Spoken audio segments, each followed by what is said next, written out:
So recently, I'm very happy to let you know that I was able to buy a house for my parents. So with the help of C-Force. So yun, sobrang thankful and grateful po ako na I've been with C-Force. They helped me with, working with a lot of clients. So dahil doon, naka-achieve po ako ng one of my goal.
All right. So thank you everyone. Hello and happy Wednesday. Oh, hump day pala ngayon.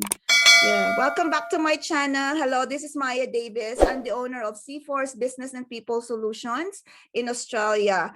I started this business in 2006 when I was still in the Philippines. And when I moved to Australia in 2013, I continued offering my services to clients here in Australia because why not? Nandito na ako. I can get more clients and provide more job opportunities to my fellow Filipinos.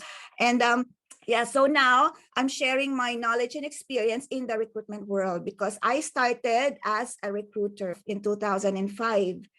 And then 2000, after 1 year lang na experience ko nagtayo na ako ng agency ko providing recruiters naman sa mga clients ko all over the world. Ano na pala ako, global, international, Miss International na pala ako. Kaya lang di pa ako Miss Universe yun ang goal ko. Maging Miss Universe. Yun, joke lang. Ayun, but yeah, anyone who needs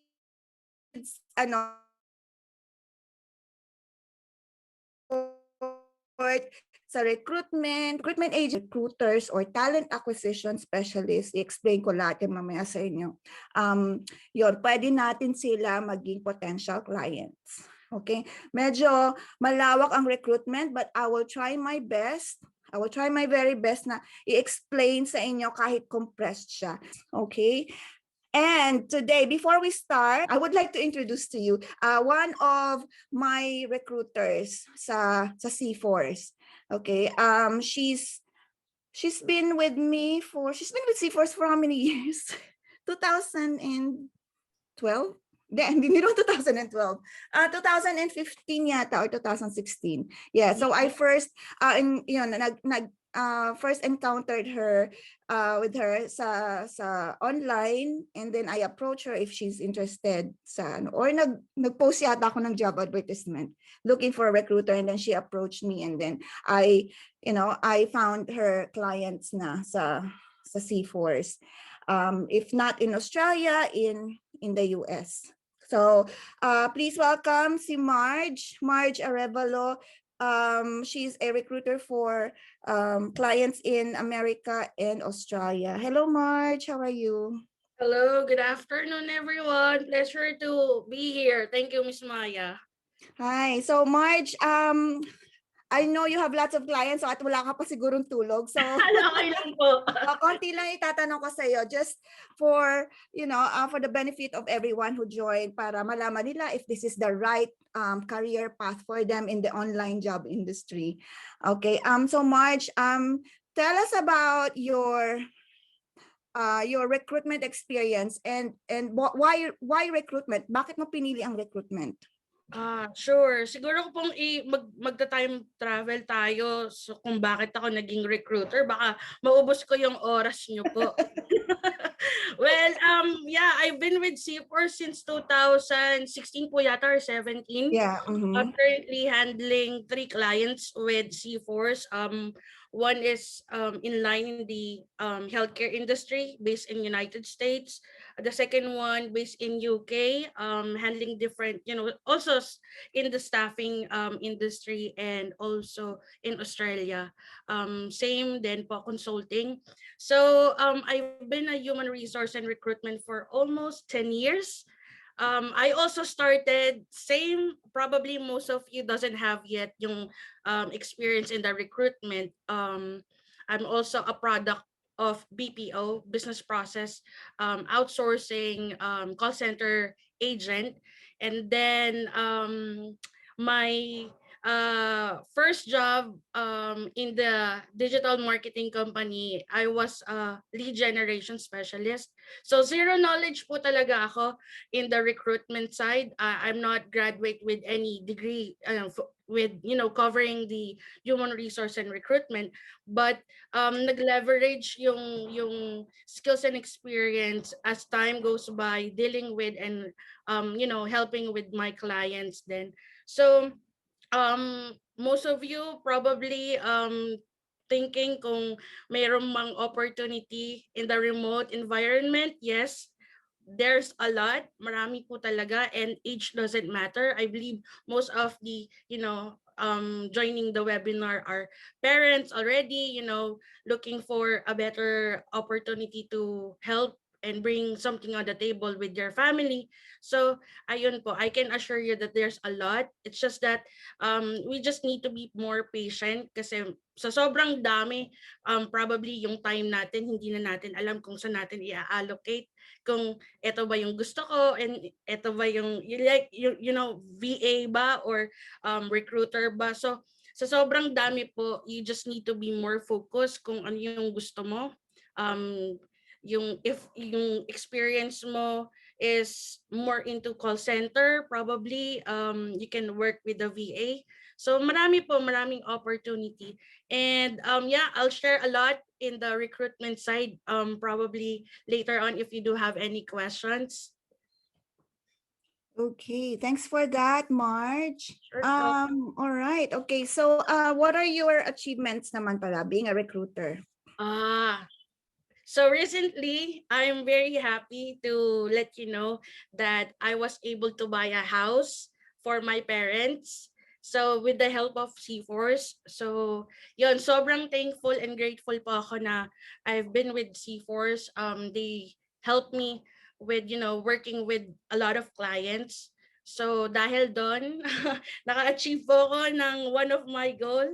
So looking forward for another goal. So yeah, let's just don't limit our dreams na if ever na you're transitioning from a office-based environment to remote environment.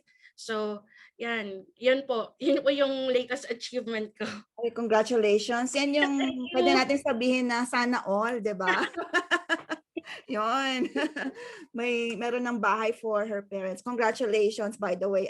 Kailan lang yan, ano? Is it last month? Was it last or this month? Yeah, last month lang po. Okay, congratulations. Thank you Ayan. so much. Right, so yung mga gustong maging mag-recruiter, ayun, pwede kayong bumili ng bahay. But makakabili kayo ng bahay. And then hindi naman, lahat naman sa freelancing world, as long as, magsipag tayo, magtiyaga, you can reach your goals. And this is one of the many ways on how you can earn more money online. Okay, so can you see my screen? Yep. Oh, sorry ha, hindi ko kasi nakikita yung mga chats dahil I'm sharing my screen. So, okay, let me just move my screen here. Can you still see my screen or no? Visible. Okay, all right. So yeah, how to be a remote or virtual recruiter. Okay, that's good. Thanks for confirming that. Okay, so how to be a remote or virtual recruiter. So this training is provided by C4's Business and People Solutions Australia. This is my business for 15 years, focusing on recruitment professionals. Let's go to the next slide. So what is recruitment? Okay, before we start, syempre kailangan malaman nyo ano ba yung recruitment. So it refers to the overall process of, number one, identifying, attracting, screening, shortlisting, and interviewing suitable candidates for jobs. Either temporary man or permanent yung job within a company or within an organization.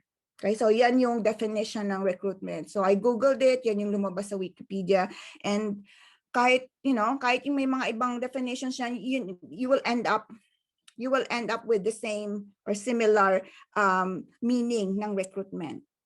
Okay, so if we wanted to shorten it, ito yung trabaho na nagbibigay ka ng trabaho o nag-offer ka ng trabaho sa ibang tao.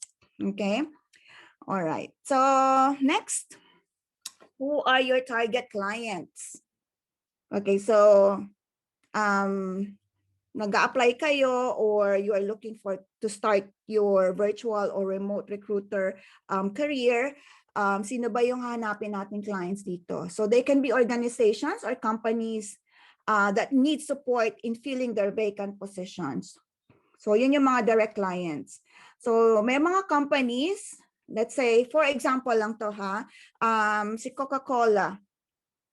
Yan, malaki silang company, they have an HR department. Kaya sa dami ng mga vacancies nila, they need sourcing support. They need someone who can look for candidates for them. So dyan kayo pwedeng pumasok as a recruiter or a talent acquisition specialist. Now, if you are applying sa isang company, maraming terms dyan. Pwede kayong maging recruiter, pwede kayong maging talent sourcer, pwede kayong maging talent acquisition specialist or talent acquisition officer. Iisa lang ang ginagawa niya, naghahanap ng candidates. Okay, so tandaan niyo yung mga terms na sinabi ko kasi yun yung pwede niyong gamitin keywords when you are looking for online jobs as a recruiter. Okay, so yung recruiter, marami siyang terms, which are recruitment agencies or executive search firms. So ang kaibahan ng recruitment agencies sa executive search firms ay yung mga executive search, they focus more on the executive level ng mga positions like manager up to director, up to CEO, yung up to partners ng companies. And whereas yung mga recruitment agencies, they can work on mga low-level roles from admin roles up to, let's just say, supervisory roles. And then recruitment consultants also can be your target clients and independent recruiters. Now, these recruitment consultants, they can be employed by another recruitment company or a big company. And then pwede nyo silang offeran na maging assistant nila to be a sourcer, talent sourcer ng mga, para maghanap ng candidates for them to make their lives easier. Yun. So independent recruiters, ganun din, yun yung mga soloist, yun yung mga nagtatayo ng mga agency, pero sila lang mag-isa. Yun. Usually ang tawag sa kanila headhunters. So pwede nyo rin silang rapitan or offeran ng services ninyo. All right, so next. Types of recruitment services. Okay, so dito tayo pwedeng mamili kung anong klaseng service ang pwede nyong i-offer sa clients. So merong sourcing, which is purely sourcing lang. So dito nyo mai-apply din yung parang lead gen skills nyo because you have to be resourceful. Okay, sourcing is yun na yung naghahanap kayo ng candidates using keywords sa job board, sa internet. Yun, depende yun dun sa requirements ng client nyo. And then sourcing, meron tayong sourcing, pwede kayo mag-offer ng sourcing plus pre-screening and arranging of interviews. So medyo tataas yung rate nyo dyan kapag yan yung i-offer nyong service. So for sourcing, so magso-source kayo ng candidates, pre-screening, ibig sabihin nun ang tawag dito, mag-phone screen or may video call kayo with the candidate, and then you will ask them a set of questions. And then arranging of interviews, which means arranging interview between the candidate and the client or your manager. End-to-end naman, yan yung tinatawag na parang full cycle recruitment. Yon. So yan, matataas din yung mga rates na mga yan dahil they're doing all the legwork sa recruitment process. Hawak nila yan from sourcing up to offer stage. So yan yung tinatawag na end-to-end. Pag may nakita kayong end-to-end recruiter na nakapost sa Upwork or Online Jobs PH, yan yung ibig sabihin nun. You're going to do sourcing up to the offer stage. Admin tasks, merong mga admin tasks yan in between. You must know, kapag nag-offer kayo ng recruitment services sa isang client, you must be willing to do this admin task then in between. CV formatting, yung nag-aayos kayo ng mga resumes ng mga candidates nyo, and then dapat mag-update kayo ng database or applicant tracking system. Okay, I will explain the applicant tracking systems later, yung mga ginagamit ng mga agencies and other companies. And then you must be willing to do some research. And dito din may apply nyo yung lead generation skills ninyo. Yun. So if you haven't, if you are interested in recruitment and if you haven't watched, if you don't know yet the lead generation skills or what lead generation is all about, you can watch my other videos sa YouTube. Okay. May questions kayo muna before we go to rates. Do you have any questions on this part? I have a question. Yeah, what's your name? Pernell Sanchez. Yes, Parnell. Yes. What's your question? During the initial interview, what are the questions you're going to ask? Okay. So it will be provided by the client, but usually it's Okay. like this. Usually, I'm just gonna give you a sample. No, usually mga questions sa pre-screening is, number one, are you looking for a new role? Kung nag-headhunt ka lang ng candidates, kung hindi sila nag-apply. Okay. Number two, what is your expected salary if you're going to move to a new company? Number three, what is your notice period?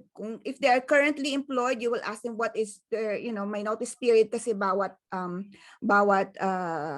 empleyado, di ba, before they leave their current role. Ano pa? Are you willing to relocate? Kung yung job na ino-offer mo is, they have to move from one place to another. Yan yung mga type of questions sa pre-screening stage. And that most usually provided yan ng client because you will be asking the same questions to candidates then. So this question can also be provided, or you can send it through email as a questionnaire to the Yes, applicant. you can. Okay. Yes, you can send it through email. If they As I are understood. busy, if they don't have the time to have a phone screen interview with you. Any more questions? Okay, so let's proceed to the next screen. Can you see the image clearly? Yes, I can. Okay, all right. So Yes, ma'am. rates, ano ba yung mga rates being a recruiter? So it varies. On Upwork, when I did a quick search today, so yan, technical recruiter in a Latin America region, they're offering $7 up to 10. And then meron naman as a senior IT recruiter, you can see, ang laki-laki na niyan, that's $30 to $65. Oh, Marge, pwede na tayo dyan. Okay. All right. So, yan, medyo experience ng kailangan nila. But, if you really do your parang research and self-study kayo and confident na kayo na you will be able to help this company source for candidates, why not try to apply for this role? Okay? And then, yun, meron namang iba, human resource recruiter, baka kailangan lang nila mag-source ng candidates na yan, parang research work lang, and then admin. So depende rin yan sa pangangailangan ninyo. So kung nakikita nyo, iba-iba yung rates ng recruiter. You can ask for the lowest, and of course you can ask for the highest. So nasa sa inyo talaga yan kung ano rin yung goals ninyo. Okay, so syempre if you're going to ask for a higher rate, make sure that you will be able to deliver. Okay, para tumagal din kayo sa client. And then, so next is, ayan, so another Upwork results. So meron namang $15 to $30 per hour. So they're looking for a senior recruiter there. And then this one naman, recruiter for technology, working Pacific time. So they're offering $9 to $13.50 per hour. Okay. And then sa online jobs PH naman, ang mga rates is this one, itong HR Generalist Recruiter. When you say generalist, no, you're willing to recruit for any type of roles. Kasi merong iba na nagsa-specialize in one sector like healthcare, technology, construction. So ito namang generalist, kailangan, kunyari, batuhan kayo na, hanapan mo ako ng secretary. You can look for a secretary. And then, meron naman, hanapan mo ako ng forklift driver. Dapat makahanap kayo ng forklift driver. So, any type of role yan. And then, logistics recruiter. So, medyo, specific sila. Gusto nila merong knowledge or skills sa logistics. Yun. Which makes sense naman. So, kunyari, nag-work kayo, meron kayo experience sa logistics industry, tapos gusto niyo maging recruiter, mas may intindihan niyo yung mga terms, no? Yung na ginagamit doon sa industry na yun. So, mas madali kayo makakapag-recruit o makakakita ng tao na pwede doon sa vacancy na yun because you already know the industry. And then, ito rin, human resource recruiter, offer naman dito is $3 to $4 lang. Yan. So sourcing lang ang hinahanap nila. So sourcing is just purely parang research and getting candidates, shortlisting or long listing of candidates para sa client nyo. Okay. Other ways to earn in recruitment. So ito yon. So kanina nakita nyo may hourly rate. So kung okay lang sa inyo na hourly rate lang, and that's fine. Meron naman nag-o-offer ng hourly rate plus bonus. So yung bonus na yan, it depends on the company rin. Sometimes they would offer you $100 per candidate na na-place ninyo. So outside from sa tinabaho ninyo na nagsosource kayo ng candidates or nag-admin task kayo, you can also earn another parang additional income by sa bonus. That way para mas ma-motivate kayo to work harder kasi may bonus siya. And then sky's the limit yan. So the more candidates you place, the more bonus, the more money you earn. And then meron namang commission basis. Meron namang ganito na recruiter na ayoko matali yung oras ko sa isang company. Commission basis lang muna ako. Meaning, maghanap kayo ng candidates, gagamitin yung sarili nyong tools, gagamitin yung sarili nyong strategy, and then, pero mas malaking kikitain ninyo kasi you're using your own tools and you are not paid by the hour here. So, meron silang ibang strategies to get candidates, whether sa Facebook, sa LinkedIn, marunong na sila maghanap ng tao eh. I-refer lang nila yan dun sa candidate and they earn commission. Now, how much is the commission? Now, most recruitment agencies, depende yan sa role na napiplace ninyo. So most recruitment agencies, I'll give you an idea. Okay, so recruitment agencies usually charge clients ng 15 to 20% ng annual salary ng candidate. So for example, in the Western world, no, ang salary ng isang, let's say, manager na na-source ninyo tapos na-place ninyo is $100,000 per year. So, ang charge nila sa client nila is 20%. So, that's 20,000 yung fee nila na kinikita ng kumpanya yan. Bawat isang tao na na-place nila. So commissions, let's say in-offeran kayo ng commission, oh, I'll give you 10% of each candidate na na-place ninyo, na ni-refer ninyo sa amin. So what is 10% of 20,000? It's $2,000. So you get $2,000 in full. O kung kapag nakapag-place kayo ng 3 tao sa isang buwan, you get $6,000. Oo, hindi kayo binayaran ng hourly rate, but you worked hard, nag-source kayo ng candidates, in-interview nyo yung candidates, pinasa nyo sa client, na-i-place nila yung candidate na yun, you get your money. And of course, you make sure na meron kayong contract sa client, okay? Yun. So that's how you can earn as a recruiter. Merong iba na nagsa-start ng ganito, commission-based, just to gain experience sa industry na to. Yun. Okay, may question kayo on this part? Yes po. Can this be a part-time job? Like, kasi di ba, if I want to do an internship to gain the experience, yun po. Thank you. Yes, you can. Pwedeng part-time, pwedeng full-time, pwedeng yun nga, freelance lang siya. Thanks po. You're welcome. Sino yung nagtanong? Maria po. Melia? Maria, sorry. Maria. Thank you for asking that question. Yes, oo. May full-time, may part-time. Si Marge, may full-time yan, may part-time din yan. Yan. I have a question. Is there an application or tools? Yes, use?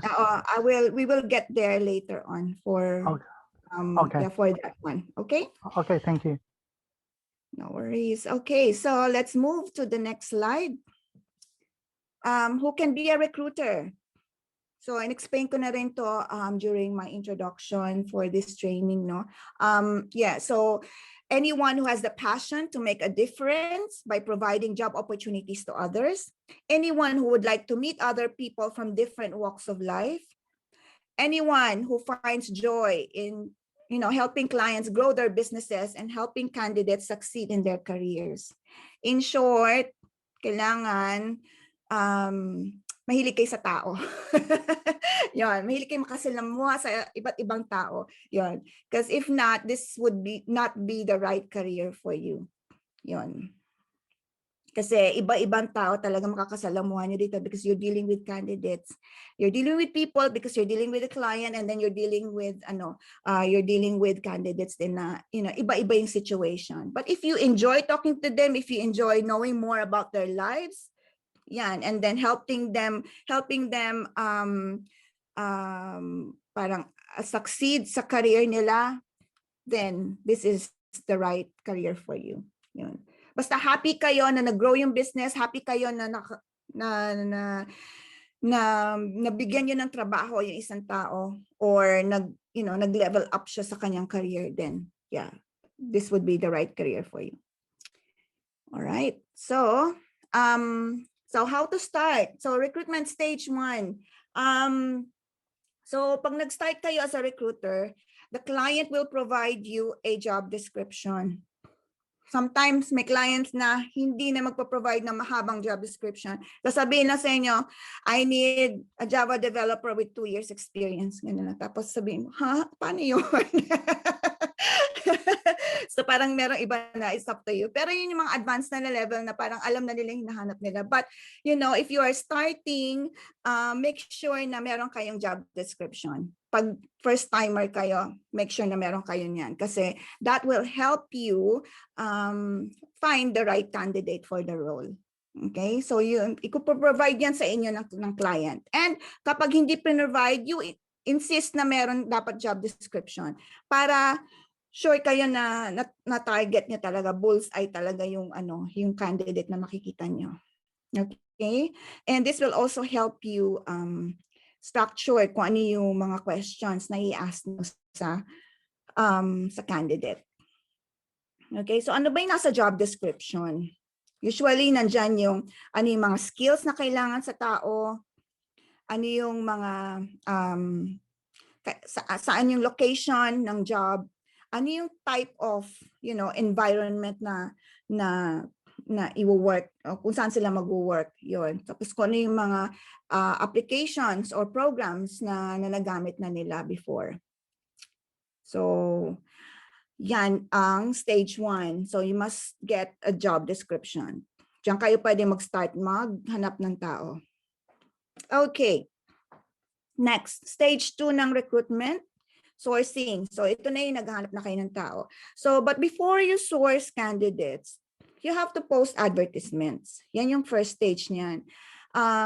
So posting on, you provide it to ng client, ha? If they have job boards, then you will post on their job boards. If they have a company website which has a career section, magpo-post kayo doon. Ayun. And then social media accounts. So ibibigay ni client ang job description sa inyo, right? And then yung job description na yon, ipopost niyo yon sa company website. So that's an admin work. Kasi nagpo-post kayo eh. Yon. And then merong mga recruitment agencies na sasabihin sa inyo, okay, this is the job description from Coca-Cola. So you will not, of course, put Coca-Cola on the job advertisement. I-hide yun kasi client nyo yun eh. So parang i-revise nyo kaunti yung job description. You have to delete the name of the client. Yan. And then CV mining. Ibig sabihin niya, nagmamine kayo ng CVs from the systems na meron na ang client ninyo. Okay? Either from their database, which is yung applicant tracking system, na explain natin later on kung ano ang applicant tracking system and how it looks like. Job boards, equivalent yan sa Philippines, that's like JobStreet, JobsDB, yan. Sa America naman, ang sikat dyan is Monster, Career Builder, and Dice. Yan yung mga sikat sa America na mga job boards. Yan. Usually, yung mga malalaking agencies, they have access to that. And then they have accounts to that, may mga subscriptions sila, so they will give you access para makapag-deliver kayo ng candidates. And so, of course, during the interview, kung nag-apply kayo, always ask that, what type of job boards or systems do you use to source for candidates? Kasi kakailanganin nyo rin yung access doon. Okay, insist on that. And then headhunting naman is approaching candidates on LinkedIn, both passive or active.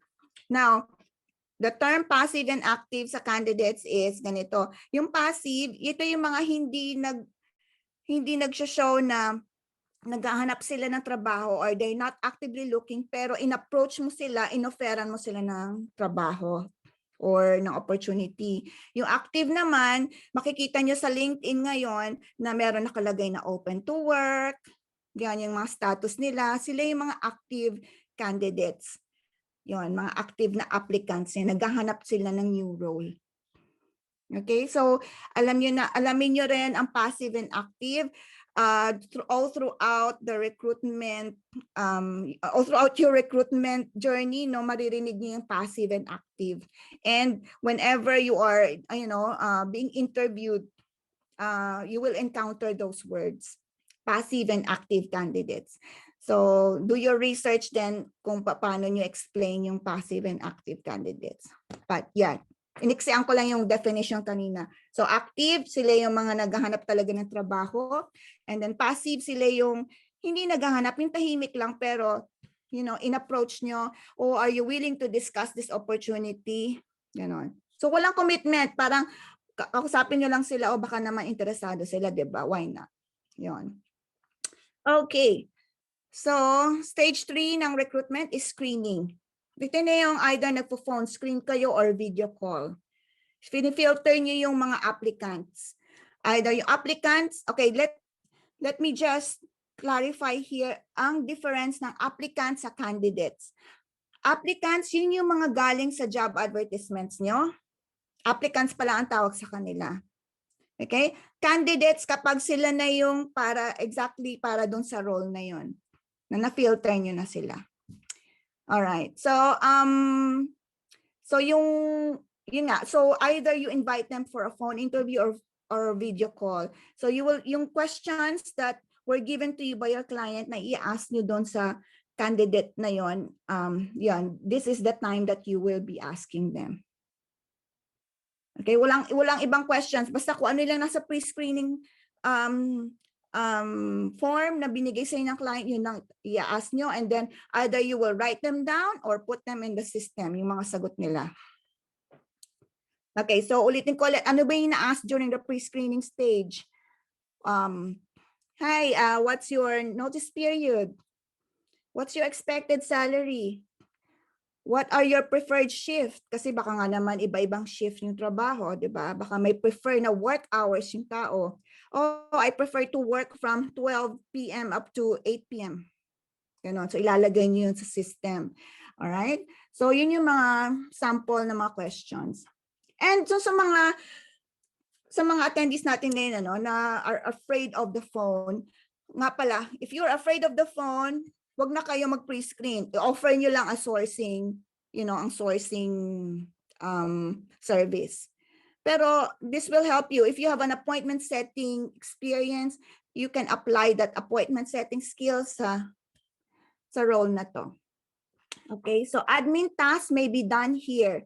So pwedeng merong included na admin task on the recruitment stage 3, yung sa screening, which is i-upload nyo or i-update nyo sa yung records sa system or sa database kung ano man yung napag-usapan nyo ng candidate. And then kapag okay yung candidate, ready to be submitted na sa client, sa tingin nyo papasa siya, then that's the time i-format yung CVs. Now, formatting of CVs will also be provided by the client. Meron na yan silang format. Let's say company name and then CV. Yung ikakopy niyo yung laman ng CV sa, thank you,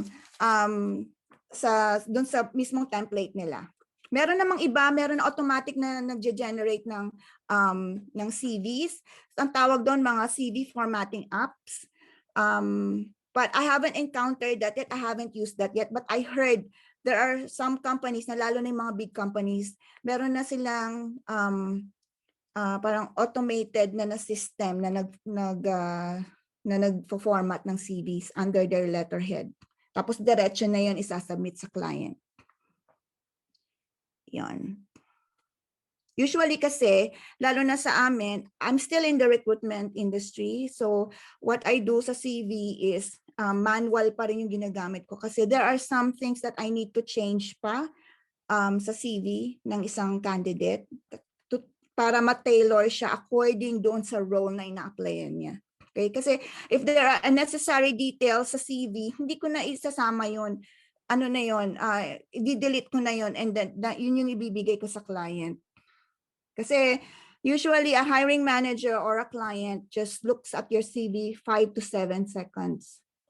Kapag hindi nila nakita yung right keywords niya, kapag masyadong mahaba yung CV, less yung chances mo or less ang chances ng candidates mo na ma-place. So sa CV formatting, you have to discuss it with your manager or your client na kailangan pa ba ito i-include sa CV niya kasi hindi naman kailangan. Okay? Kasi kung forklift driver yung na-apply yan, tapos nilagay niya doon na into gaming siya, alam mo yun, hindi na kailangan ilagay yun. Yun. So, yun yung mga, sample lang yun ng mga details. Okay? Sa recruitment stage 4 naman, ito na yung interviewing qualified candidates. Now, what is the difference between pre-screening and interviewing? Okay, ito in-depth na to. Yung pre-screening, yan yung mga basic questions lang na tinatanong mo sa isang applicant. Interviewing, ito na yung questions na tinatanong mo na that is related na doon sa role. Okay, this can be done by your manager na or your client. Pwede na kayo mag-stop, magbigay ng service sa stage 3. As a recruiter. Kasi usually ang stage 4 ginagawa na yan ng client ninyo. Okay, so marami nga kayong areas na pwedeng gawin Marami opportunities within recruitment. Kasi pwede nyo gawin up to stage 3 lang. Pwede rin kayong hanggang stage 2 lang. Yon. So if you choose to be you know, if you want to be an end-to-end recruiter, then you will be interviewing qualified candidates pa. Yun. And then, kung hindi kayo end-to-end, yan. So if you are not an end-to-end recruiter, ang pwede nyo lang gawin here is to arrange an interview between your client and the candidate. So yun yung ginagawa na, dito nyo ma-apply yung appointment setting na skills ninyo or experience ninyo. Kasi you are just arranging interviews for your client and the candidate. Tatanong nyo na, ano ba availability ni candidate? Ano ba availability ni client? Ima-match nyo lang yun. And then, yun, papadala nyo lang sila ng calendar invite at kung saan sila mag-meet. So ngayon, halos lahat Zoom interviews lang or online interviews lang. So bibigyan nyo sila ng link. If they're going to meet at a cafe or in an office, papadala nyo rin yung details kung saan sila mag-meet, yung location. Okay? Ngayon, if there are several stages of interviews, say, daming interviews, may interview kay manager, ay kay supervisor, may interview kay manager, tapos may interview pa sa director, may interview pa sa owner ng company. So merong ganon. Depende sa laki ng company eh. So sometimes merong ganon na 4 stages pa yung interview bago ma-place yung candidate. So you will have to help them arrange that.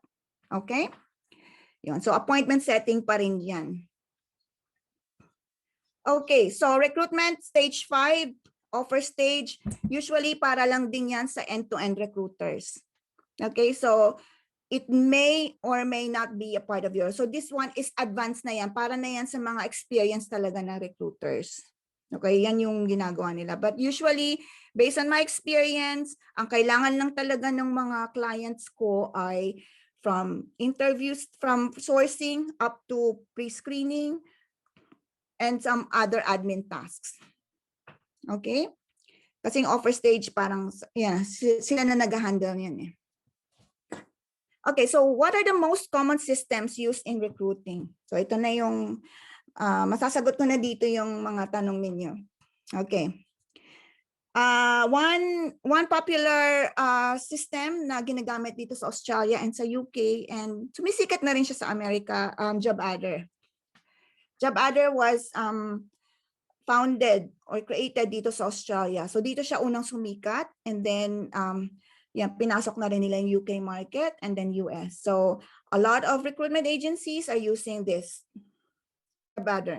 If you want to be a recruiter, you want to focus on job adder, check job adder online para makita nyo kung ano yung system na yan. But I will show you something later on kung ano yung sa loob niyan. Okay, so another one is Bullhorn. It's also an applicant tracking system. Ang alam ko, as far as I can remember, no, yung unang-unang gumamit niyan, yung maraming companies na gumamit niyan are based in the UK. Yun, I think they were founded there.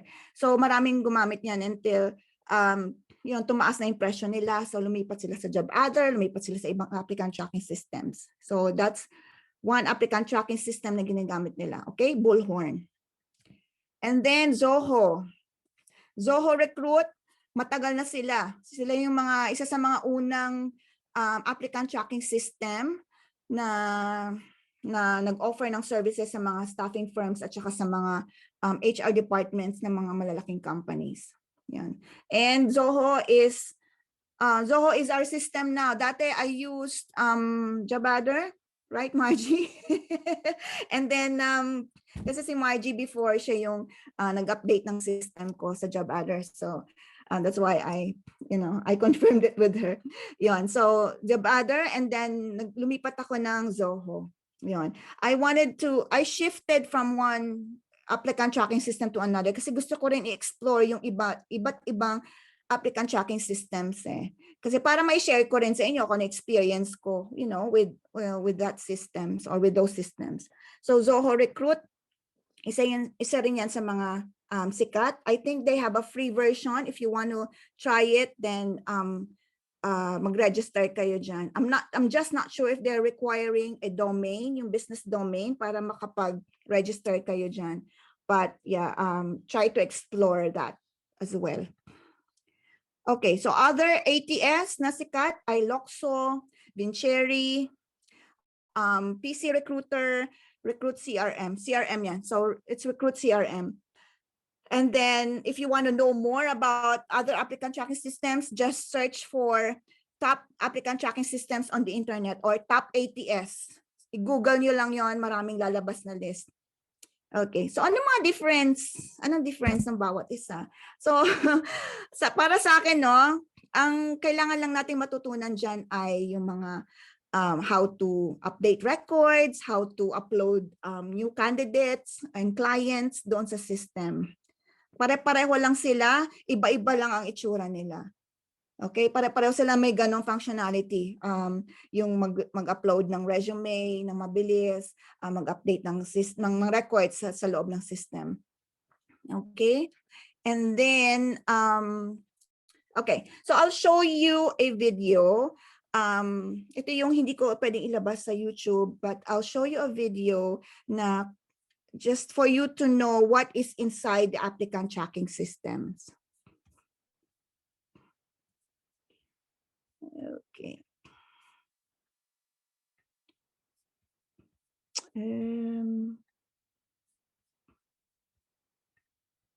Teka lang, before I proceed, meron ba kayong questions? Before I show you the applicant tracking systems na ginagamit ngayon? No question. Okay. All right, share screen. This one is Jabadder. Can you see it or no?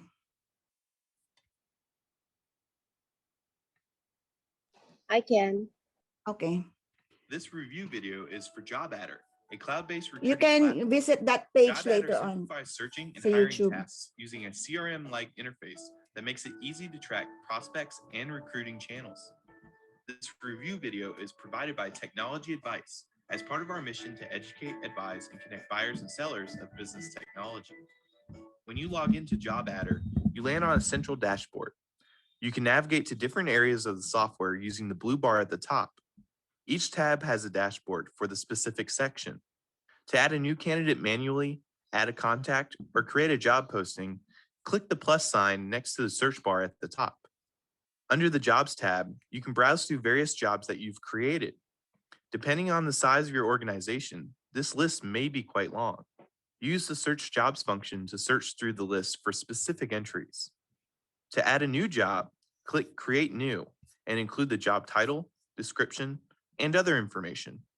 Under the Job Applications tab, you can view all current applicants for each posting. Click on individuals to view their profile under the Candidates tab. See the status of the applicant, the job they applied for, and from which source the candidate applied. You can easily change the status of an applicant by using the drop-down menu. The final two areas are Companies and Contacts, which showcase the CRM functionality of the platform. Under the Companies tab, you can add companies with open positions, and in the Contacts tab, you can add individuals for those companies. This can be helpful for recruiters managing multiple companies or brands. Additional features include job listings across hundreds of job boards and social media platforms. Okay, so I will stop there and then show you, that's JobAdder. So I'll show you naman yung isang applicant tracking system, which is Bullhorn. Okay.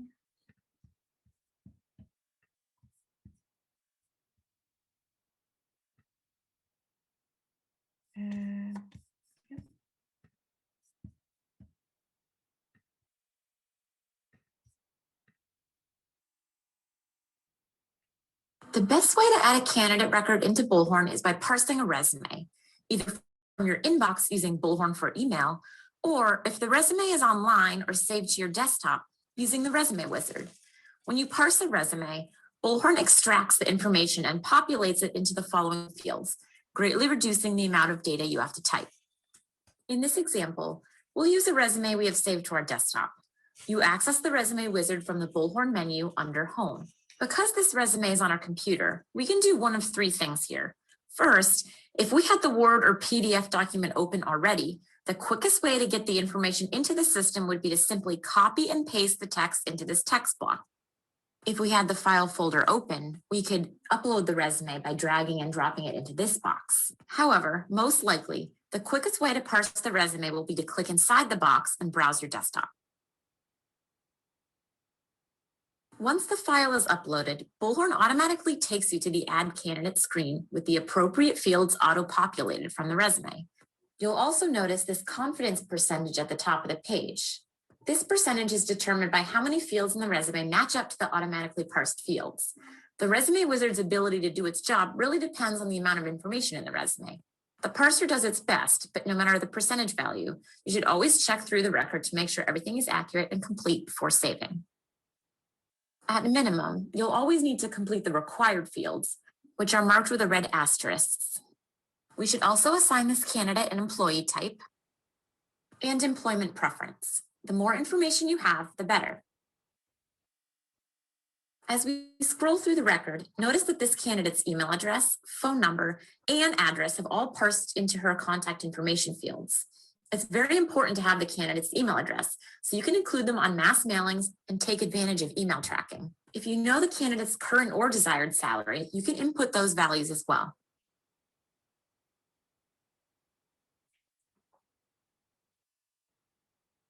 And now we'll add a category. The categories field also exists on job records and is generally used to indicate the line of work the candidate or job is in. Completing this field will help us later when we want to start matching the candidate to jobs. Finally, we have skills. You'll notice that this is also a field that is automatically populated if specific resume keywords match up with the skills in your list. However, you can add more if you like. The master list of both categories and skills is defined by your administrator. At this point, we're ready to save the record. And that's it. You have a new candidate in your Bullhorn database. Okay. Kamusta naman? Madali ba o mahirap? Interesting. Laura. Kaya Laura. naman, ma'am. Kaya naman, ma'am. Tingin ko maganda yung process na yun na parang copy and pasting, pero having that kind of software, ma'am, it will make your job as a recruiter easier, ma'am. Tapos mas may format pa po siya. So mukhang very interesting, ma'am, gawin. Tsaka, ayun, ma'am, maganda. Makakatulong may software. Kasi before, ma'am, akala ko, I'm thinking also paano yung process, paano yung pag-screening, paano yung pag-screen ng mga resumes. Now, nalaman ko may ganyan palang software, ma'am, na parang CRM din po.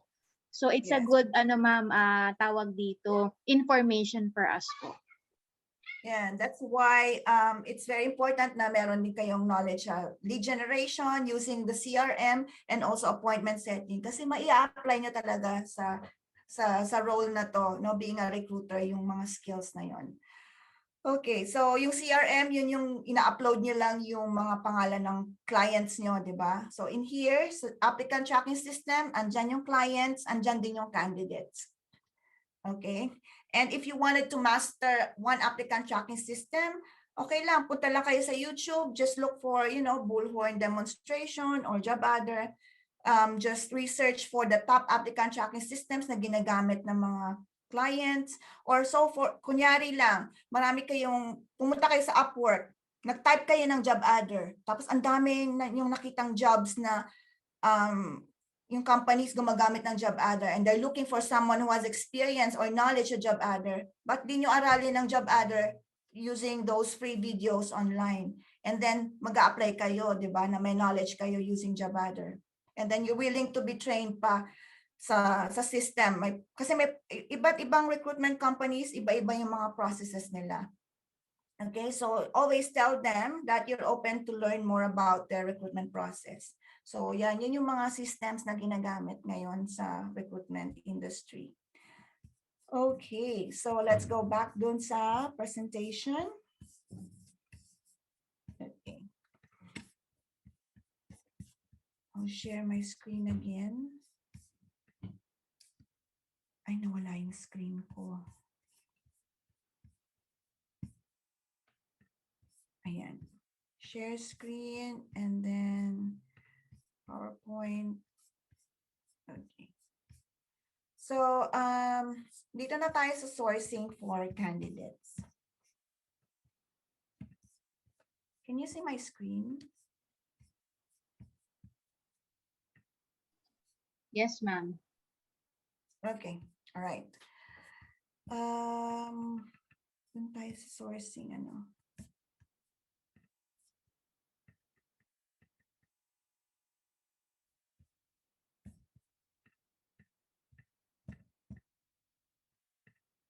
Okay, so we've been there. Ayan. So how do you start sourcing for candidates? Kung interested kayo mag-source lang ng candidates sa clients, you have to use the right keywords. So the same yan sa lead generation, di ba? Pag sa lead generation, if you know, some of you have joined my training sa lead generation, syempre hindi lang kayo basta-basta mag-search. Bibigyan kayo ng client ng parameters, right? Kung ano yung mga hanapin nyo. Let's say, so sa keywords sa pagsusource ng candidates, example is, bigyan kayo ng job description. Oh, I need you to look for, magbigay kayo ng isang job. Let's say, sabihin lang natin, forklift driver. Okay, sample lang yan ha. Okay, forklift driver. And then you have to use the right keywords na nakalagay sa job description. So for example, dito sa Australia, yung forklift driver kailangan may white card license yan. So kailangan pag nag-source kayo, syempre kukunin nyo na yung keywords na forklift, driver, at saka white card. Okay? So same as sa lead generation, pag sinabi ng client nyo na, hanapan mo ako ng mga construction companies sa Sydney, Australia. So, syempre, kukunin yung mga details doon is construction, tsaka Sydney, tsaka Australia, para makuha nyo yung mga tamang mga companies. Okay, so same din kapag nagsusource kayo ng candidates, babasahin nyo na mabuti yung job description, kukunin nyo yung mga right keywords. Kasi yun ang gagamitin nyo sa search box. Kapag nasa job board kayo, pag nasa LinkedIn kayo, at pag nasa Google kayo. Okay? Para kayo naghahanap niya, para kayo nag-online shopping. Di ba sa Google, kung naghahanap kayo ng red dress, itatype niyo red dress. Kung gusto niyo galing ng Hong Kong, ilalagay niyo Hong Kong. Di ba? So, ganun din. Yun yung mga keywords. And then, of course, you have to research about the company. So, pag sinabi ni, kunyari, you're working for a recruitment agency at ang client nila is, sabihin natin, Coca-Cola pa rin. Okay? So, hanapin nyo. So, babasahin nyo ano si Coca-Cola, bottling company siya, di ba? And then, competitors. Hanapin nyo, sino ba ang competitors ni Coca-Cola? So, syempre si Pepsi. Ngayon, doon kayo maghahanap sa mga competitors na para papasok nyo sa Coca-Cola. So, yun yung tinatawag nating research. So, doon kayo magsa-start ng maghahanap ng mga workers. So, kunyari, sa job board o sa job street, meron kayong resume search doon, which papakita ko sa inyo mamaya. Meron doon ilalagay nyo sa search box, forklift driver, Pepsi. So, lahat ng mga forklift drivers na nagwo-work sa Pepsi, lalabas yun doon sa search results. Pwedeng lalabas yung mga candidates na yun, mga applicants or candidates. So, pwede nyo silang kontakin isa-isa. Kasi gusto niyo silang i-place o i-pirate, di ba? Yun yung word na gusto nila silang nakawin from Pepsi, i-place niyo sila sa Coca-Cola. I-offer niyo yung opportunity sa Coca-Cola. Yun. And then the rest, follow the other parameters na ipoprovide ng client niya sa job description. Like, yun nga, yung sinasabi ko na kung kailangan ng white card, so you have to check on my white card. At pag sinabi ni client, I want someone with more than 3 years experience. So, syempre, i-consider niyo yun, 3 years experience. Nakakita nga kayo ng forklift driver, nasa Pepsi nga siya, kaya lang 1 year experience pa lang siya, hindi siya pwede. Okay, so you have to consider that. Okay, that's why it's very important for you to read and understand the job description. Okay. Ano kayong questions sa part na to? Kasi itong part na to, sourcing for candidates, pwede na itong i-offer nyo as a service sa clients. Para siyang research, pero sa recruitment, sourcing ang tawag sa kanya. Yan yung term. Okay? You can charge the client starting from $3 up to $15 per hour. Sample lang yan, based lang din yan sa experience ko. Yan. Tsaka based lang din sa nakita natin sa Upwork. Yan. Okay, kung walang questions ito, I will move to the next slide. Marapit na tayo matapos. Okay, so magde-demo ako ngayon sa Indeed. Alright. So, Indeed muna tayo kasi yan na yung nakita ko ngayon na free job site sa internet na pwede ako mag-show sa inyo kung paano mag-search ng candidates doon. Okay, so sharing screen and okay. So Indeed, Indeed is one of the popular job boards na online. Dito rin ako nakakita dati ng mga candidates ko when I was starting. Matagal na ang Indeed, dati free pa lang yan, ngayon may bayad na. So usually if you're working as a recruiter for for a recruitment agency, hindi kayo pupunta dito dahil ito para to sa mga job seekers. So dito kayo dapat sa employer side kasi naghahanap kayo ng candidates. Yun. So, pwede nyo laruin to anytime kasi free naman siya. Hindi naman siya free, but you can explore it so you will learn more about sourcing candidates here. So, dito sa page na to, when you go to Indeed, this is a job seeker. So, hindi naman tayo naghahanap ng trabaho. So, you go to the employer's site. Okay? So, dito tayo sa find resumes. Kasi maghahanap tayo ng mga applicants. Yan. So, I'm just using the free version na. So, okay. So, for example, ano ba example natin kanina is forklift driver. So, maghahanap tayo ng candidate. So, let's just pretend that this is a paid subscription. Forklift driver. Okay. So, try ko lang kung merong Coca-Cola. Coca-Cola. Yan lang yung keywords na muna nagagamitin ko. And then, kailangan sa Melbourne, Australia siya. Kasi kunyari si Melbourne, nasa Melbourne yung client ko na pwede kong nahanapan ko. So, titingnan ko muna kung may lalabas. So, isa lang yung lumabas. Store person nga lang siya. So, hindi ko alam, hindi ko makikita kung meron siyang forklift experience. So, tanggalin ko muna yung Coca-Cola. Baka maraming lumabas. Yan. So, dito pala, itong mga candidates na to, dati, yung Indeed free pa lang yan, I can click on this and I can view the full profile of the candidate. Pero ngayon, na sila, nagpapabayad na sila. Pero this is just a sample on how you will search for candidates for your clients. Okay? Maraming gumagamit nito, lalo na kapag mga ganitong klaseng trabaho yung wino-work on ng clients nyo. But for professionals, talagang LinkedIn yung ginagamit nila. Okay? So yan. So pwede nyo sila isa-isahin, isi-screen nyo sila, titignan nyo kung may white card ba to, mayroon ba tong license, gano'n, o 3 years experience ba siya, yan. So kapag na-open nyo yan, yan yung lalabas. Okay? So ito masyadong marami, meron mga options dito, kung gusto nyo forklift driver lang talaga yung lalabas. Kasi meron iba dito, iba-iba yung kanilang position, pero may experience din sila as a forklift driver. Pero kung gusto niyo lang talaga na forklift driver lang talaga, pwede niyo i-check yan para ang lalabas, yung mga forklift driver lang talaga. Hindi sila mahaluan ng ibang positions. Para hindi kayo malito. Kumbaga na-narrow down lang yung search niyo. Okay, so I think wala atang Coca-Cola dito sa Victoria, sa Melbourne. So kaya walang lumabas na Coca-Cola kanina.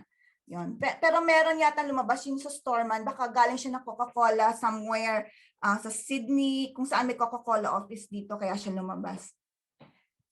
Yun. Okay, may questions kayo sa part na to? No question.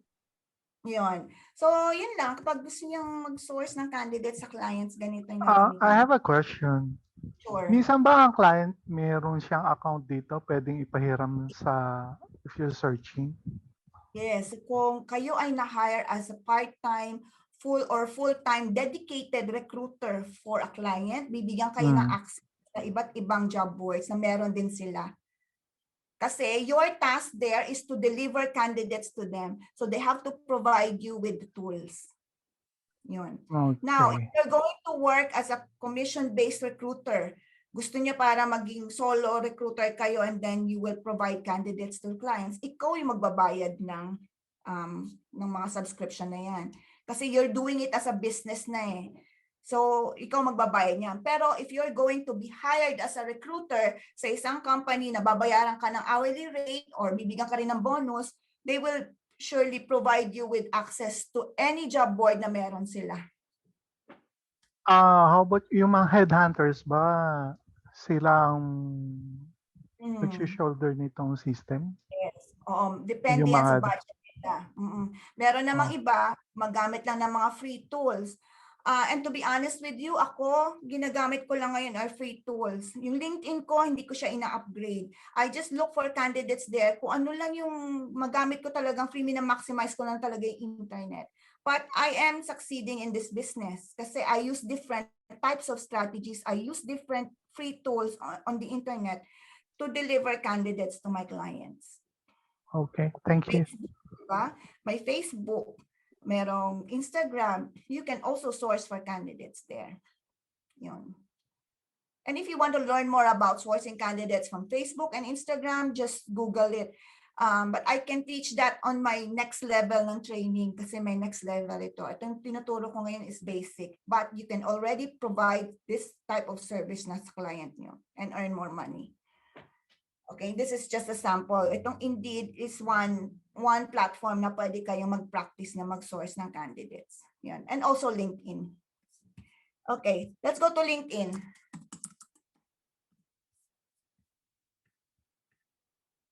Yan. So, sourcing from LinkedIn na tayo. Okay? Ito may nag-apply sa akin. So, ganito lang ako mag-recruit. I use my free. If you will look at my this message sa candidate, so, i-approach ko siya that we are continuously recruiting for recruiters or for staff or remote staff. And then, nagre-reply lang sila sa akin. And mind you, I'm just using, I'm just using a free account. Okay? So, ito, nag-apply lang sa akin and then binigay ko yung email address ko and then naka-receive na ako ng CV. Yon. So, ganun din yung ways, ganun lang din yung strategy niyo if you want to get a candidate. So, for example, we are looking for, give me one job. Sample lang ng job. Okay, let's just say Java developer. Sabihin natin forklift driver. Baka may makita tayong forklift driver dito, di ba? And then Coca-Cola. Let's just say Coca-Cola lang muna. Coca-Cola and Australia. Yan, yun ang mga keywords ko. So yan. So since I'm using a free account, limited lang yung search ko. Pero syempre, kapag nag-work na kayo sa isang client and meron kayong premium account, makikita nyo lahat. Yun. Makikita nyo lahat yung mga candidates. So for this one, see, forklift driver siya, Coca-Cola Amatil. So yun yung pangalan ng Coca-Cola dito, Amatil. It's owned by Amatil. Sa atin, Coca-Cola Bottlers Philippines. So dito ang tawag Coca-Cola Amatil. Okay, so si Tovo Lato. He is a forklift driver sa sa Brisbane. Pero kailangan natin someone na ililipat natin ng Melbourne, di ba? So ang gagawin natin is we can approach him. Number one, we can approach him if he's willing to move sa Melbourne. Number two, we can also approach him if he knows someone in Melbourne na willing magtrabaho doon sa client ninyo. Yun. Okay, so yan. Pwede nyo silang i-add, pwede kayo mag-connect, and then add a message like, hi Tovo, okay. We are looking for, ganyan ang pag-approach. Okay, we are looking for a forklift driver. Pwede nyo na sabihin lahat ng ng details with 3+ years experience. Okay. In Melbourne. Pwede niyo sabihin na, would you be interested or know someone? Pwede na yan. Kasi free, you're using a free account eh. But, you know, just add a note, mababasa nila yan. Yun, tapos lagyan nyo lang, regards, pangalan nyo, Maya, yun, or your name. And then you send it. Yun. So that's one way of recruiting online. So wala nakalagay sa profile niya that he is actively looking. So what are we doing? We are looking for passive candidates. Kasi wala naman nakalagay that he is actively looking eh. Diba? So yan ang tawag na, yun natin tawag na looking for passive candidates. Yun. So hindi ko siya isa-send kasi hindi naman ako naghanap ng forklift driver. Okay, that's just a sample. Yun. Okay, so of course, the more candidates you reach out to, the more chances na makakapag-place kayo ng candidates. Okay? Sa recruitment, sometimes it's a numbers game, but usually sa mga executive search, it's a quality game, quality over quantity sila. So sa pag-executive search, makakita ka lang ng isa o dalawang candidates, pwede na yun, pwede na isabit sa client yun. Kasi hard to find talaga yung mga candidates na gano'n ng mga executives eh. Okay? So depende yan. Iba-ibang companies, iba-iba yung kanilang process, iba-iba yung requirements nila. Merong mga companies na they work on temporary roles, so kailangan marami kayo makuhang candidates kasi if you fill in yung maraming roles. Say, factory worker, di ba? So marami silang i-fill na factory worker sa company. Sa isa, let's say, Coca-Cola pa rin or manufacturing company. So dapat marami kayong candidates na ma-reach out. Okay. Or let's say, forklift driver, marami kayong dapat i-approach na forklift drivers. Kasi merong mga instances na isipin nyo may mga na nagba-back out, merong iba na hindi pumapasa sa interview. Maganda nga yung profile nila pero hindi sila pumapasa sa interview. So you still need to have backup candidates. And that's why the more candidates you reach out to, the more chances na makakapag-place kayo. And the more bonuses, kung nag-offer ng bonus ang client nyo. It's, you know, it's not, hindi masamang mag-ask ng bonus per placement. Okay, so saan na tayo ngayon? Ayan, so I will shift naman sa presentation ko ulit. And so we can finish off. At kung may questions kayo, you can ask me. Okay. So do you want to do a sample candidate search? Laura, do you have a LinkedIn profile? Yes, ma'am, I do have po.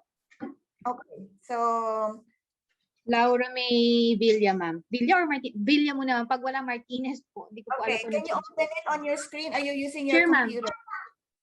So anyone na may LinkedIn profile, open yung LinkedIn nyo. Just do a sample search. Wait lang po. Oo, para ma-practice nyo. And then, of course, after this presentation, after this webinar or training, you will know if this is something that you would, you know, like to explore. Para nung nag-lead gen kami, meron kaming sample task in the end. And then, maraming nakakuha ng trabaho sa lead gen. Lead generation lang yun. Yung iba yata nawili na gusto lead gen lang ang gawin. Ayaw na mag-change.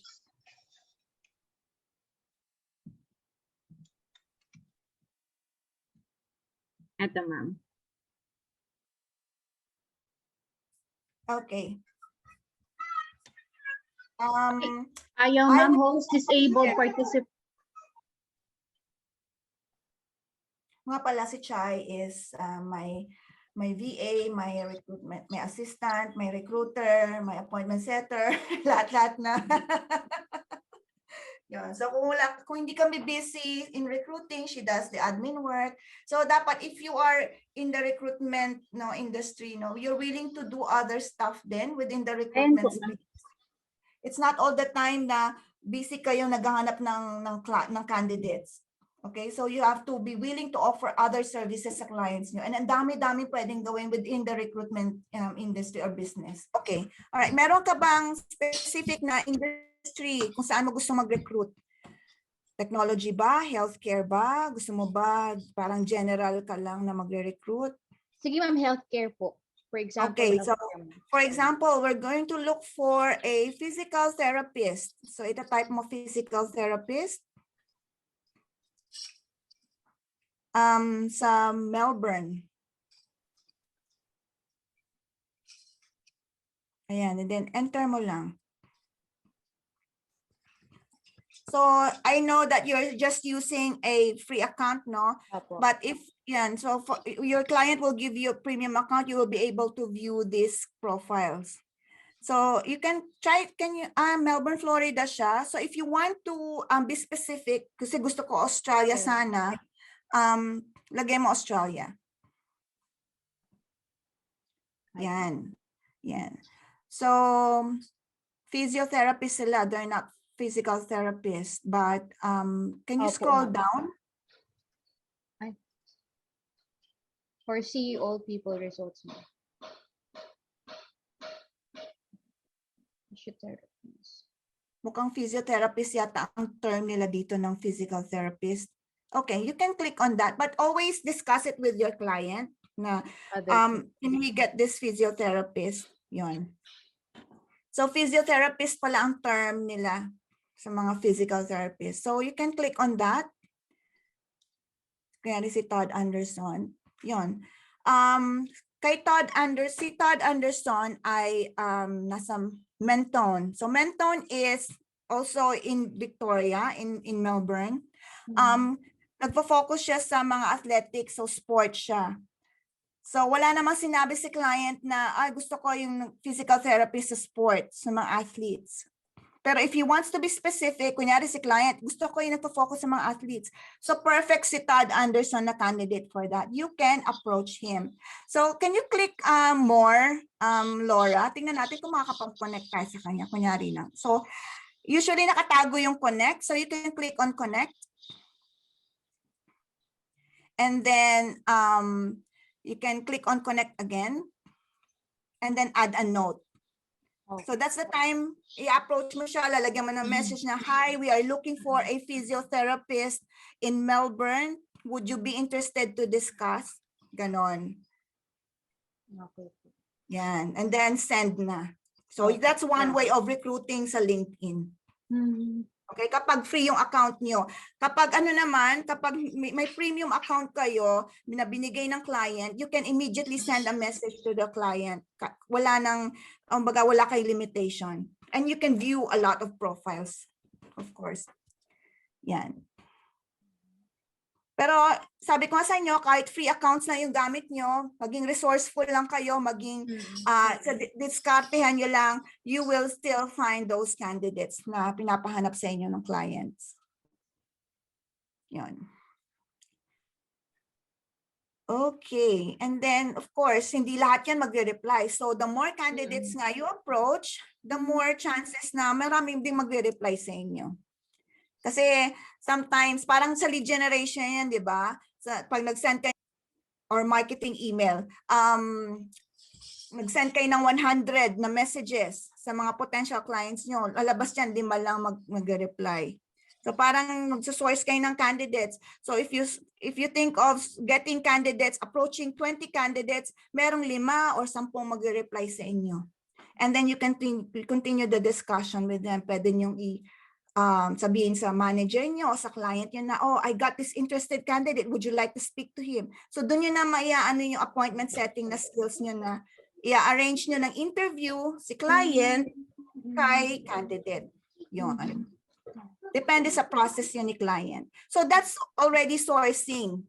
Yan, pwede nyo nang i-offer yan as a service sa client nyo. Yan yung tinatawag na sourcing only. Okay, so sourcing plus pre-screening is kayo mismo kakausapin niyo yung candidate na, hi, thank you for your interest. Would you be available tomorrow at 10 a.m. for a pre-screening or phone screening? Yon. So I just would like to ask some questions. So kayo yung mag-arrange ng interview with or phone call. or video call sa candidate. And that's the time you will ask for questions, yung pre-screening questions dun sa candidate. And after nyo ma-pre-screen yung candidate, kapag sa tingin nyo okay siya, ipapasa nyo ngayon sa client nyo. Si client nyo naman, i-review niya yung napag-usapan nyo, yung answers niya sa pre-screening questions, i-review niya yung CV, and then she will let you know, or he will let you know, ay okay itong candidate na to, can you set me up an appointment with him? Ganon. So appointment setting na yung gagawin nyo, di ba? Yun. So doon yung ma-apply yung appointment setting.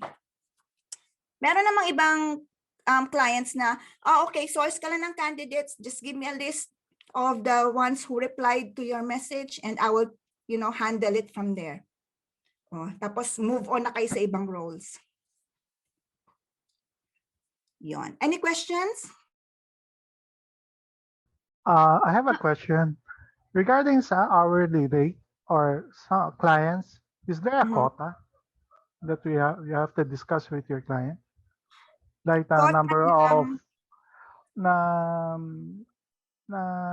applicants na mahanapin mo. Yeah, that's why I mentioned kanina that there are some companies na are for quality over quantity. Meron namang iba na for quantity over quality. Parang they want na maraming candidates. So pag-uusapan niya once they give you a job description, ask the client, how many candidates would you like me to source for this role? So you have to discuss it with the client. The quota, number of applicants you have to provide for the services in certain hours. Correct. And then meron namang ibang clients na because of their experience na nag-work na sila sa ganong klaseng roles for a very long time, alam na nila na what works for them. So let's say what works for them is 5 candidates talaga. So they will stick with it na, okay, Pernell, I want you to source, kunyari binigyan ka niya ng 3 jobs description or jobs na to work on. Pernell, I want you to source for 5 candidates for each of this role. Yon. So for fix the na unit sila. rate, for the unit rate you're going to pay me. No, what I mean is 5 candidates ang pwede mong i-present sa kanya. Okay? Iba pa yung hourly rate mo.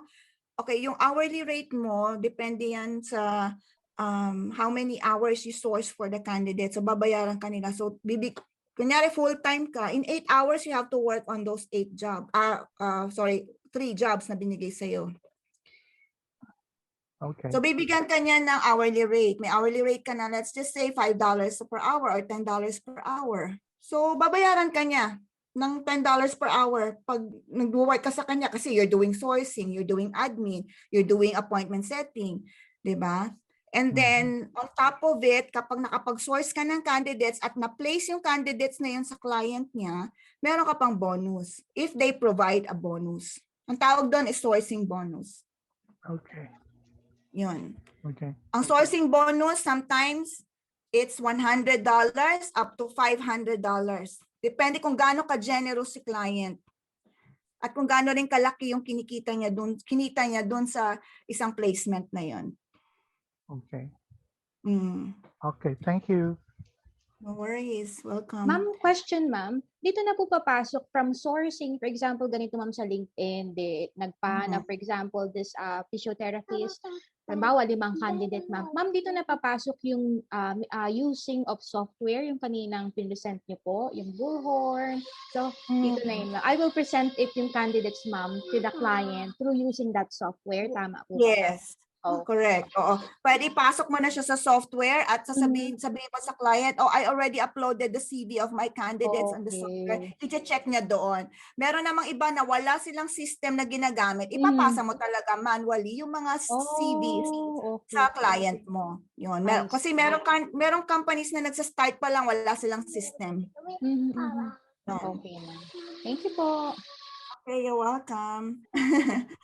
Ayun. So, yan yung sample sourcing ni Laura. Okay. So, you can do that as well. Bigay kayo ng job para sa sarili niyo or mag-source, tapos mag-practice kayo na mag-source ng candidates.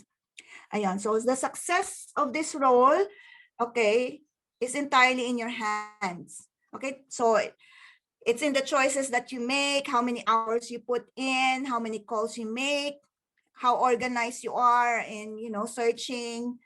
And they all have direct impact on your success and immediate earning potential dito sa role na to. Okay, so it's like lead generation, you're researching. Pag non-stop kayo nagsusearch o nagsusource, mas maraming chances na makakapag-place kayo ng candidates. All right, so any more questions on this topic? Yun. Kaya ang mga recruiters, ang tawag sa kanila is headhunters din kasi nga they hunt for people. I have a question. Only LinkedIn is the source platform that we can use. Is there any other platforms you can suggest?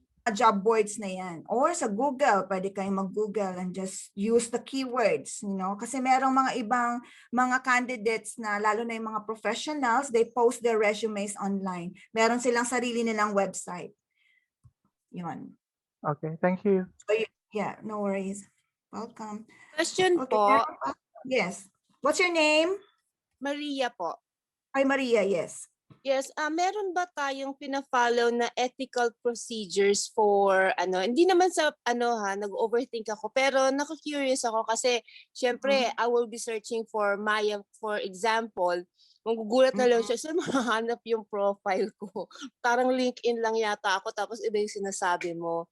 Do we follow a sorry po. Yun yung ethical process na para naman they feel safe rin na kasi although ako I put myself on LinkedIn, I have LinkedIn, minsan gusto ko rin na it is exclusively for LinkedIn. Pagka may nakahanap sa akin, nako-question ko sarili ko, so kung ba pinaglalagay sarili ko sa internet? Do we have that? Okay.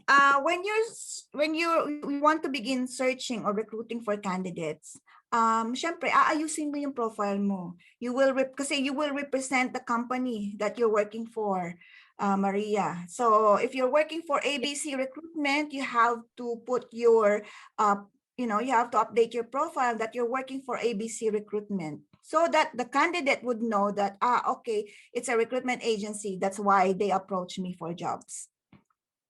So yon. And then ano pang dapat mong gawin is yung kaninang nilagay kong message kanina, yung when you add a note, di ba? When you approach a candidate like, hey, I'm sourcing for our client is looking for like a physiotherapist or occupational therapist in Melbourne, would you be interested to discuss? Yon. Yes, and then the platform na yan, they already know once you put your profile sa LinkedIn, you already know that you will be approached by headhunters or by recruiters. Yun. Okay. Yes po. Alright. Thank you. Curious. Yeah, okay lang yun. Thanks. Okay. Any more questions?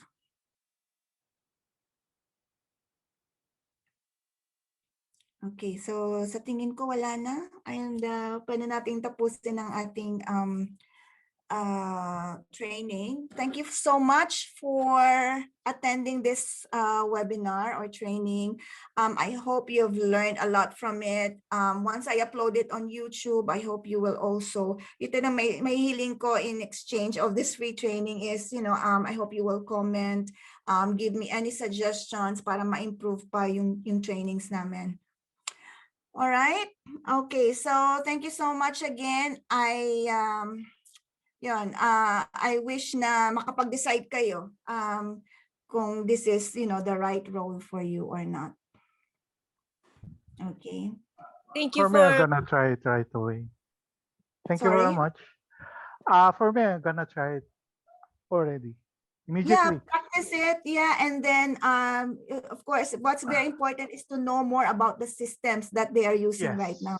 The companies are using right now. I'll probably make preparation like changing my LinkedIn. Yes. Then watch a video regarding the apps. Okay, so if you wanted to start, yeah, if you wanted to start, selling your services or offering your services as a resourcer, yeah, that's very important. You change your profile on LinkedIn, update it, and Yes. then you just put there an independent recruiter or independent talent sourcer. Yun yung mga terms ng mga recruiter ngayon eh. Yun. So And just put in there independent. and probably try to learn the apps that you mentioned earlier. Yes. And then Mhm. after that, maybe I'll start searching for clients. Yes. So if That's it. you are working if you want to work for clients in the US, the job boards that are popular there are Monster, Monster, Indeed, Career Builder, what else? Mhm. Dice.com.